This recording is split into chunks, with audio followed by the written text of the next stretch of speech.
नमस्कार दोस्तों, टोबैको तंबाकू इंजुरीज टू हेल्थ। तंबाकू चबाना स्वास्थ्य के लिए हानिकारक है। कांच का पाउडर एसिड व गंदे पानी से मिश्रित होता है। गुटखा गुटखा कितना नाम विचित्र है। इसको खाने से किसी भी प्रकार का 1% भी फायदा नहीं है। नुकसान के नाम पर कैंसर, पेट, मुंह, दांत सभी खराब होते हैं। थूक हमारी ताकत, इम्यूनिटी पावर है, जिसे हम थूक कर शरीर को कमजोर बना लेते हैं। सभी खाने वालों से करबद्ध विनती है, एक बार हकीकत जाने पहचाने और इससे छुटकारा पाएं। बनाने के लिए सबसे पहले इस्तेमाल किया जाता है सुपारी का, और सुपारी हमें मिलती है इस पौधे से जो कि आप अभी देख रहे हैं। जी हाँ, यहाँ पर सुपारी की खेती की जाती है। इन छोटे छोटे पेड़ों पर सुपारी के फल लगते हैं और जब तक ये फल पक नहीं जाते तब तक इन्हें अच्छे से पाला पोसा जाता है। जब ये सुपारी का पौधा अच्छे से बड़ा हो जाता है, इसके फल को पौधे से अलग कर लिया जाता है। इसको भी अलग करने का प्रोसेस ठीक वैसा ही होता है। इसको आप पीट कर पेड़ से अलग किया जाता है।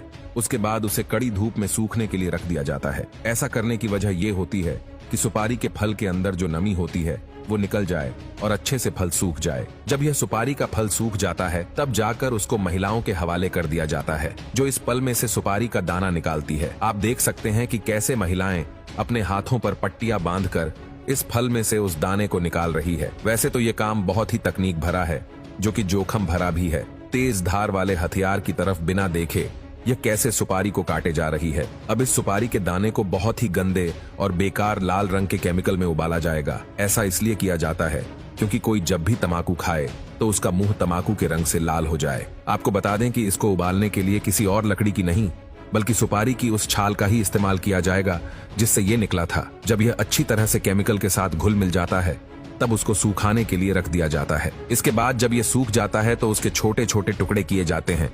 अब ये सुपारी तो तैयार हो गई है, मगर अब बारी है उसमें मिलाए जाने वाले तंबाकू की। तंबाकू को शुरू में बाहरी फ्रेम में उगाया जाता है जिसे सीडबेड कहा जाता है। गर्म इलाकों में यह फ्रेम गीली घास या एक कपास की चादर से ढके होते हैं। 8 से 10 सप्ताह के बाद जब तंबाकू के पेड़ लगभग 10 इंच के हो जाते हैं तो इन्हें खेतों में शिफ्ट कर दिया जाता है।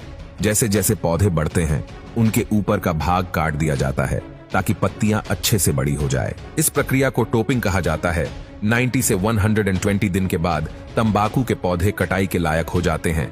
इसके बाद इन पत्तियों को फैक्ट्री में शिफ्ट किया जाता है जहां पर इन्हें सुखाया जाता है, जिसको करने के लिए कृत्रिम गर्मी यानी कि आर्टिफिशियल हीट का इस्तेमाल किया जाता है। जब यह भूरे रंग की हो जाती है तो इन्हें अलग करके छोटे छोटे टुकड़ों में बांट दिया जाता है, जिससे ये असली तंबाकू के रूप में आ जाती है। और तंबाकू के अंदर कांच डाला जाता है। उसको डालने के लिए कांच की बोतल को मशीन के अंदर डाला जाता है और फिर मशीन उसको इतना बारीक पीस देती है कि ये एक पाउडर बन जाता है।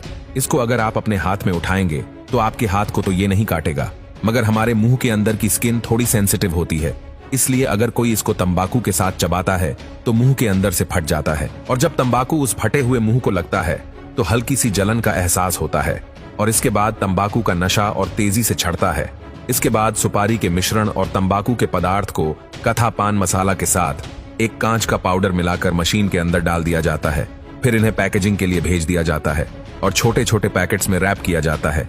तो दोस्तों, यह था पान मसाला बनाने का पूरा प्रोसेस। आपने देखा, इसमें सारी चीजें वो डाली जाती हैं जो हमारे शरीर को नुकसान पहुंचाने वाली होती हैं।